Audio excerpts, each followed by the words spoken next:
in mind, tell everybody that there are two concurrent activities happening at 1500 or 3 o'clock. The first one is the Children's Story Time, which is hosted by the Military Charity Reading Force. Right, that's down at the picnic area. So if you enjoyed that the first time around, they're doing it again. You want to take your kids there, great spot to hang out. The other one's the exhibition field, which is the South Wales Fire and Rescue, and they're going to do an RTC demo down at the exhibition field. So if you go down there, I think they got some banged up vehicles down there, and they're going to do what they do. Also, there appears to be a large band making their way towards the stage. Which also brings me to the final point. Sometime around between 3:15 and 3:30, we're going to have an enormous amount of cadets marching into this courtyard once again. The first time around, we didn't have the area open to the public, but now we do. So fundamentally, the space between this square fenced-off area where the camera is, back to the path, is probably going to be taken up with a bunch of people in uniform. So, don't be offended if somebody comes over and taps you on the shoulder and says, you're gonna need to move because you might get stepped on. Once we start seeing that happening, I'll be back up here in about 25 minutes and we'll get the closing ceremonies going. So in the meantime, I'll see you then.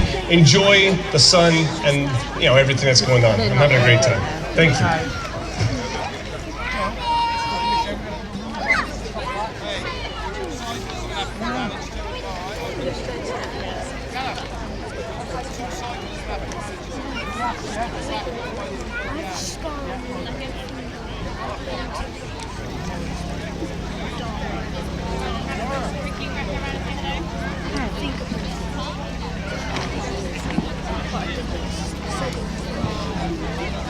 1, 2. Good afternoon, ladies and gents, boys and girls. How are you? I said, how are you? Excellent. What a lovely day to be wearing red, boiling hot fire kit. You couldn't make it up, could you? But there we are. You can't pick and choose when people have car crashes. The guys are setting up at the moment, won't be too long. I am Watch Manager Jason Lewis from Maindy Fire Station on the Red Watch. And I'm joined today by my crew. And I'm also joined by the crew from Caldicot Station. We've had a good day entertaining mums and dads and the children on the trucks today. But we're actually going to show you what our kit can do with respect to car crashes. Okay, so I'm going to talk to you about the crews today. I am joined by, first to mention my boss, the big boss is here today, Area Manager, I'm going to write his name down, Area Manager Matt Jones. I'm also joined by a Group Manager, Kev Yates, and on the trucks I have on my truck myself, Watch Manager Jason Lewis, my number one, my Crew Manager Dave Mullen, Firefighter Brad Cole, Firefighter Lee Ford and Firefighter Dan Moyle. And then on Caldicot's truck today, some familiar names I would imagine. We've got Watch Manager John Hyrene, he'll be wearing the white helmet. We've got Crew Manager Gareth Cook, Firefighter Hugh Boyd and Firefighter Watts Crawford. So what we've got today is a mock-up of a head-on crash. We're going to have one live casualty, so we've got to be quite serious about this. And we've also got one dummy in one of the other vehicles. Caldicot, I was retained here for many years until I moved away, and from personal experience, Caldicot's retained station picks up many car crashes. Think about places like the M4, the A48. These are fast roads. Lots of people driving day and night, all sorts of weathers. So they get tipped out, they get calls, they get turned out to many calls like this. So I'm just going to get a quick update where we are, and then I will get back to you.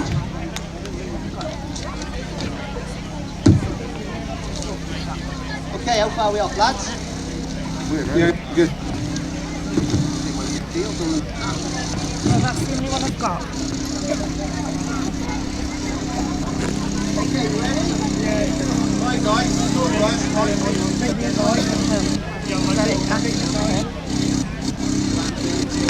Have a lie back.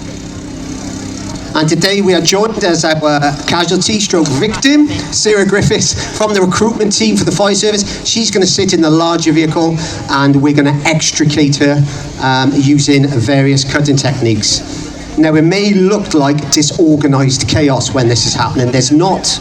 We do have a strict protocols and procedures when we're cutting people out of cars. Can you imagine hydraulic cutting equipment being used? Lots of glass, lots of noise. We start doing that in an uncontrolled manner. There's going to be lots of bumps and cuts. So we do have a sort of organized chaos going on, but it is structured and well-founded practices. So just a quick chat while they're getting ready about the appliances we've got today, which are parked over there in the corner. They're your bread and butter of the fire service, I would say. Your standard fire engine, approximately 1,800 litres of water. So I'm trying to get my maths right here. I normally ask a younger firefighter who knows all these stats, but they're busy over there. I would say about 18 minutes worth of water with a small hose reel. With the big red hoses we use, anywhere between 3 to 6 minutes. We also carry a lot of equipment for RTCs. Welcome to talk to any of us later on. We can talk to you about what they do. We also have other bits and bobs on the truck, tools, brushes and shovels, and many other things as well, which we utilise. So hopefully we're going to start our demonstration for you any minute now.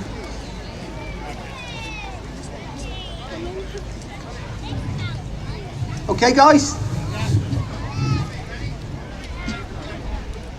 Okay then, on a normal, well, there's no car crashes normal, that's probably the wrong terminology, but every crash we go to, a 999 call will come in, go to our colleagues in fire control, and they will turn out a certain number of appliances depending what the crash is. So say the crash is involving a couple of buses, you're going to have everybody going to that. Maybe a car on its all four wheels, single crash, you may have 2 fire engines. There is another fire engine in Malpas, looks slightly different to them. That is a rescue tender. That carries a lot of heavy cutting gear and a lot of equipment for the more heavy duty RTCs that we go to. So what's going on right now? First thing we do is part of the 6 phases of RTC. The first thing is what we call safety. Safety's everywhere now, but it's simple things such as, is the engine off? If the car's electric, you've got to check it's off. It could still be running. It's maybe embarrassing, you're cutting someone out of the car and it starts moving. The engine's off, the handbrake's on, it's out of gear, is there any fuel leaking out of it? Have we got a hose reel out, charged and ready to put out any fire? So these are the basic things we need to do first. So they've done the safety thing. The next thing we're doing on is stabilising the vehicle. I bet you're thinking, why are they sticking blocks of plastic underneath the car? What's that doing is making a stable platform. If somebody's had a car crash, good chance they may have had some sort of spinal injury.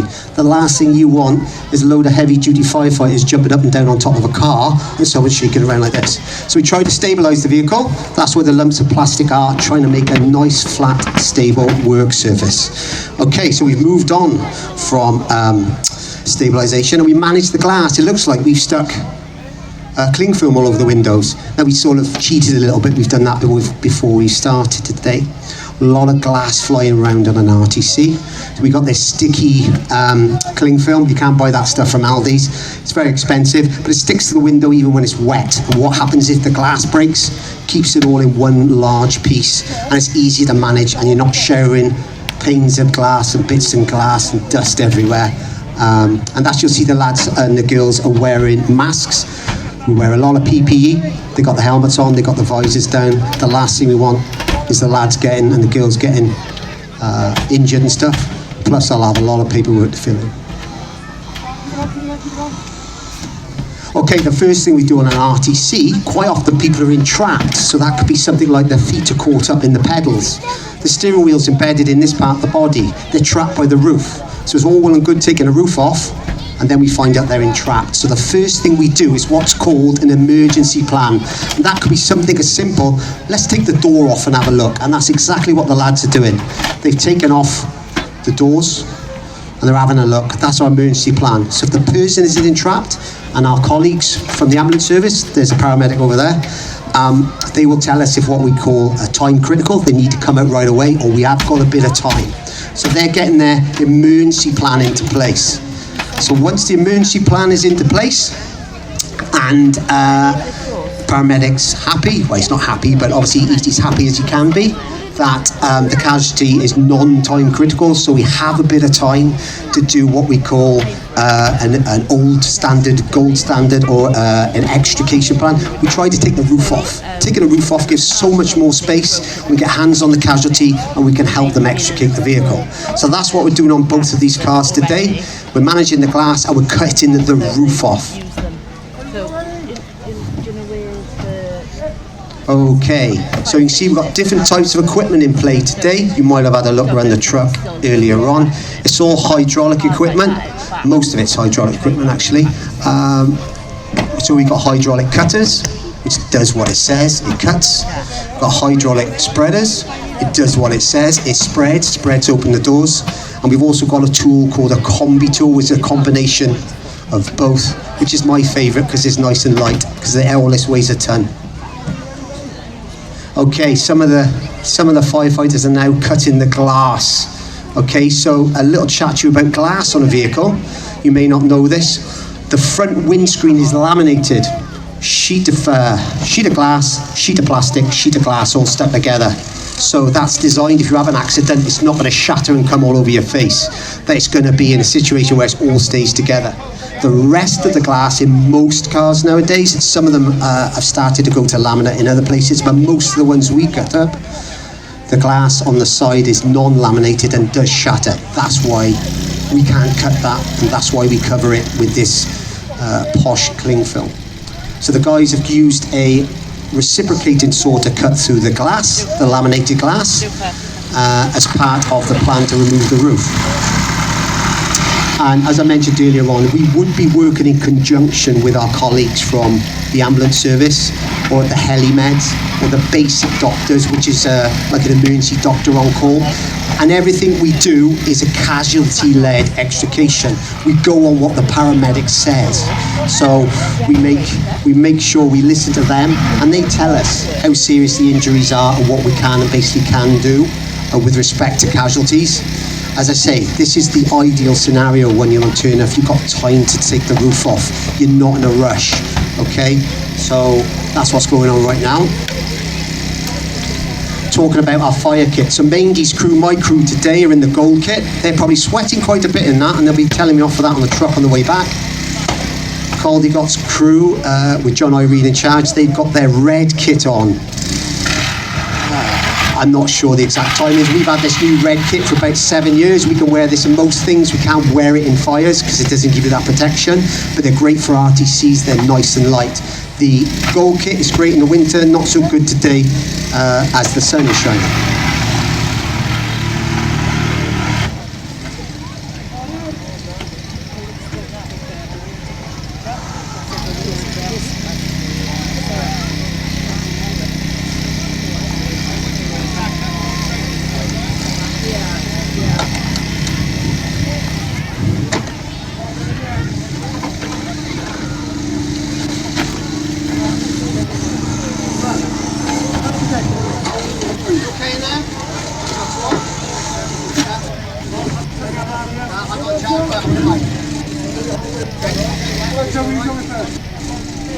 So not every RTC is the same. They're all different. Methods of impact is different. Different parts of the car have impacted on the casualty.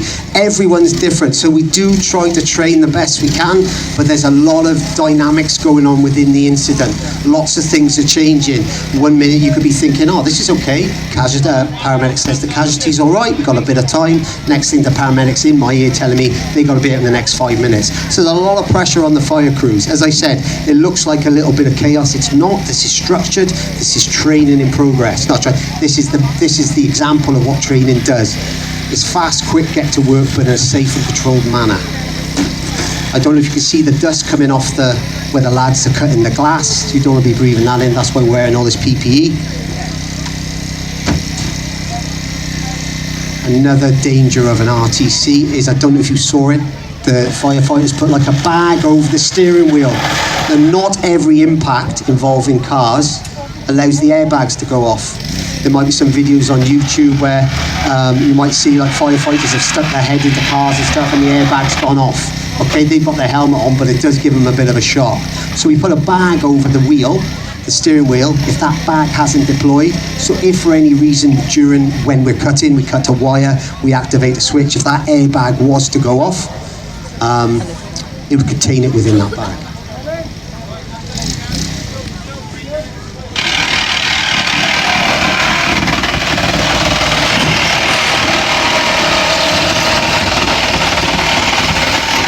Very noisy. So when you start cutting, we've got the saw in play now. So there's a mixture of equipment. We've got the reciprocating saw, we've got the hydraulic cutters. Sometimes you can use the impact drivers. Sometimes you don't need to cut a car in half to get someone out. We've got impact drivers, we've got small tools, we've got spanners, we've got socket sets.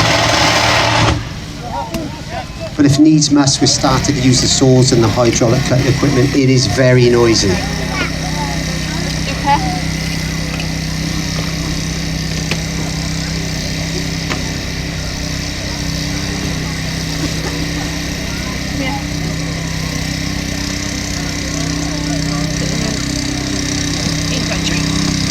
Okay, looking at this vehicle now, all the cuts have been made. I think they're on the last cut, John, last one? Last cuts, and the roof will be coming off. Just opens up a vast amount of space for us as firefighters, and most importantly, for my colleague from the ambulance service here. They are going to want to get hands onto that casualty, keep an eye on their vital signs. Same with this vehicle here on the left. I think they've got about 3 or 4 cuts left.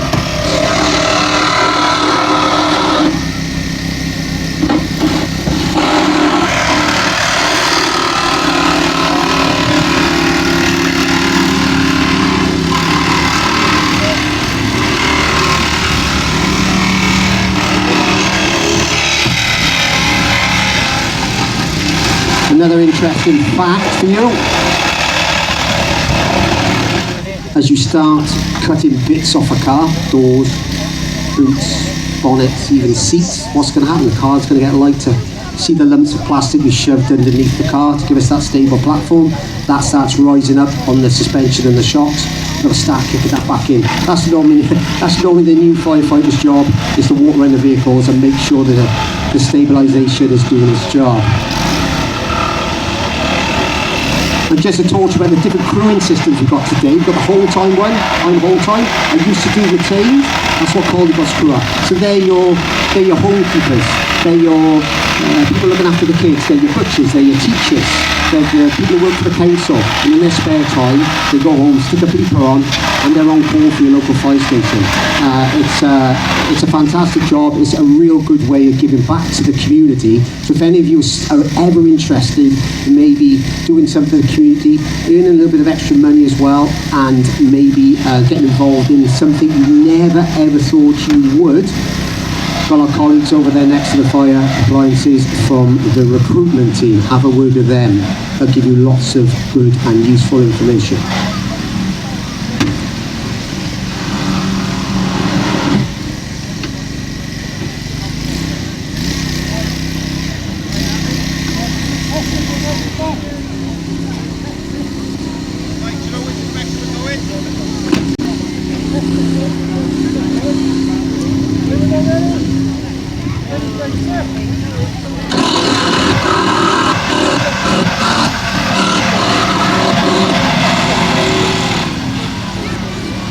Well, if you look at that, Caldicot's crew have got their roof off first. Well done, John.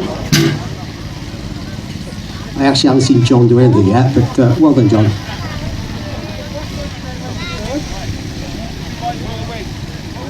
So this is a bit of a dangerous part of the extrication. You're lifting that roof, it's probably going to weigh about 100 kilos, maybe more, maybe slightly left. But the dangerous part, there's a big lump of glass hanging off the bottom. So extra care is taken, lifting that over a casualty's head. You can see the dummy there's got the sheet put over them, giving them a bit of protection. So we get that down, put away ASAP to get out of the way, and the amount of times I've tripped over one of them on a job, well, it's unbelievable. Okay, obviously there's lots of ragged edges now, there's bits of glass, there's a bit of metal sticking up, so John's probably going to get his crew to start covering them over now. It's quite easy now. You think, oh, the roof's off now, our job's done. Last thing you know, someone's cut their hand on a bit of glass, a bit of metal, and old watch manager Lewis here has got to fill in a lot of forms. I'm being told off by his boss.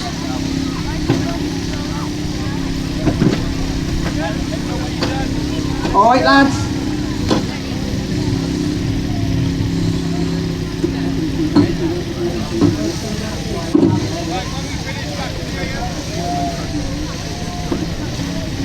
A lot of new vehicles nowadays have got all the Gucci stuff in them, boron steel and some other stuff. It's really hard stuff and it does present challenges to firefighters and an RTC. Our kit is really good, to be honest with you. It's come on leaps and bounds during the years. It will cut this new stuff, but we do have to sort of approach it in different ways.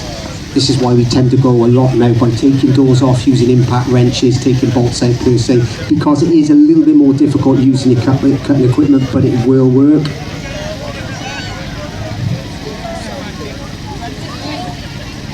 Okay, Matey's crew now going to lift the roof off. This is a bigger roof, so I'm putting it down to that. That's why they took a bit longer than Caldicot's crew.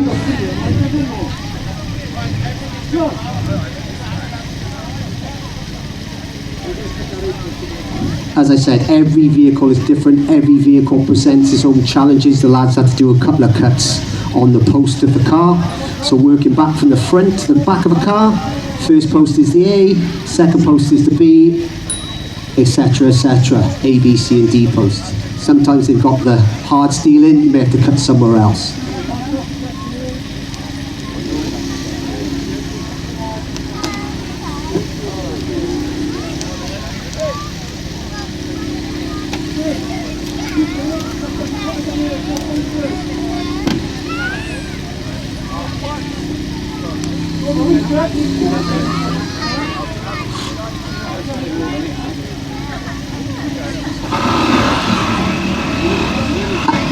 And this is what happens on a job. You should never see a firefighter hanging around with nothing to do, because I will be shouting over them if they're standing around and there's work to be done.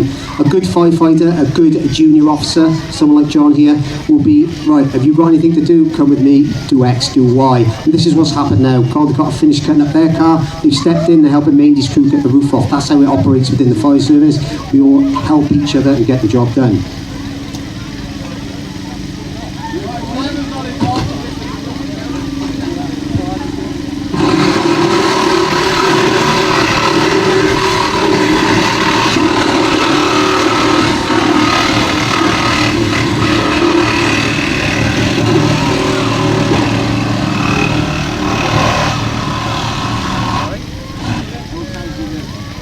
Oh, well done.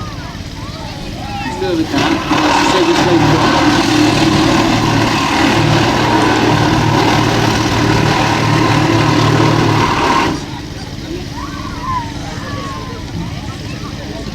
Right, ladies and gentlemen, here we are, approaching the finish line.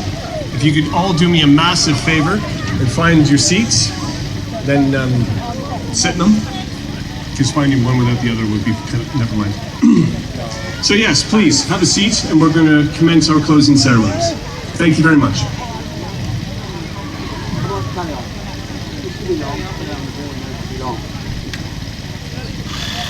Okay, so the roof's coming off on this vehicle now, and quite often, it's the way it happens, is normally an electrical cable that you've missed, or a tube carrying some wiper fluid or something like that, and then you've got to run and try and cut it off. But fingers crossed, they've got everything, and this roof will come off in a nice, clean lift.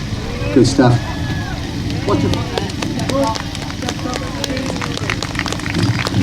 Okay, so that was a relatively simple RTC extrication. We're going to get Sarah, our volunteer, out using a spine board, a long board. I've got to get the terminology right. Again, someone's been involved in a car crash. There's all sort of posh terminology, but like you can imagine someone hitting a wall, hitting another vehicle, the impact that has within your internal organs, on your spine, on your neck. So most of the time people involved in accidents don't have any long-term damage, but we just default to there's something wrong with their neck, their spine. So we go careful, we immobilise the casualty, we look after their head, their neck and their spine. And that's what we're going to do when we extricate Sarah here now, using the longboard. And this is all cars are on four wheels. Imagine one of those vehicles are on its side, on its roof, a lot more work to go into this, okay? So imagine one of them was on its side and one of them were on all fours. Totally different challenges, totally different techniques. So there we go, paramedics stepping in the vehicle, getting hands on the casualty, maintaining that scene spine, keeping the spine straight on the job, probably a neck collar would have gone on. We would have kept someone within the vehicle to talk to the casualty, keep an eye on their vital signs. We do have some basic trauma care training within the fire service. We're nowhere near paramedic trained, but we can recognise vital signs, and we have got some basic equipment to assist us with that.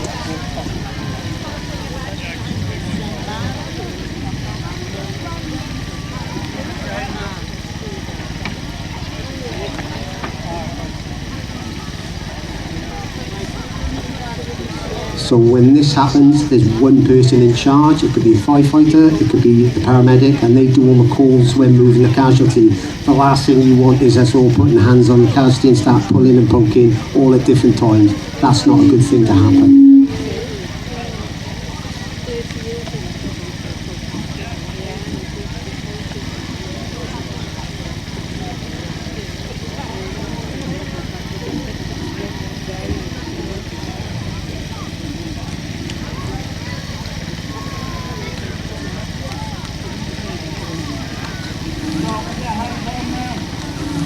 Okay, not long now, getting hands on the casualty now, working together as a team, and move up the longboard.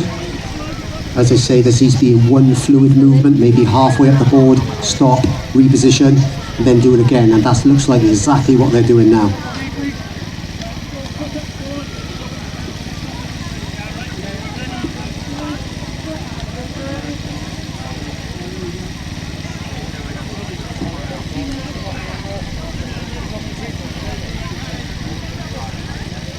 And just a quick note while they're doing this, we're not just a reactive organisation, we do a lot of proactive stuff. We're going into schools talking, it's a lot better to stop something happening in the first place, fires, especially wildfires and fires in the home. We also do a really good community fire safety service, so if you haven't got smoke alarms, or if you're worried about your smoke alarms, the ones you've already got, get on the website, South Wales Fire and Rescue Service. There's loads of links on there for loads of different fire safety. You know, you're worried about fire setting in the home, you're worried about maybe education for your children, you're worried about your smoke alarms. There's loads of links on there. Get on there, and then you'll have a nice free visit to your house from the crews from Caldicot, or if you live in Newport, from my crew, and we'll come and fix some smoke alarms and heat alarms and carbon monoxide detectors, totally free of charge, courtesy of the British/Welsh taxpayer. So there we go, ladies, gents, boys and girls. RTC, extrication, carried about the crews of Maindy and Caldicot. Thank you for time, it did overrun a little bit, but Cloud didn't stop playing for us today. No offence to anybody else, but yes, thank you very much.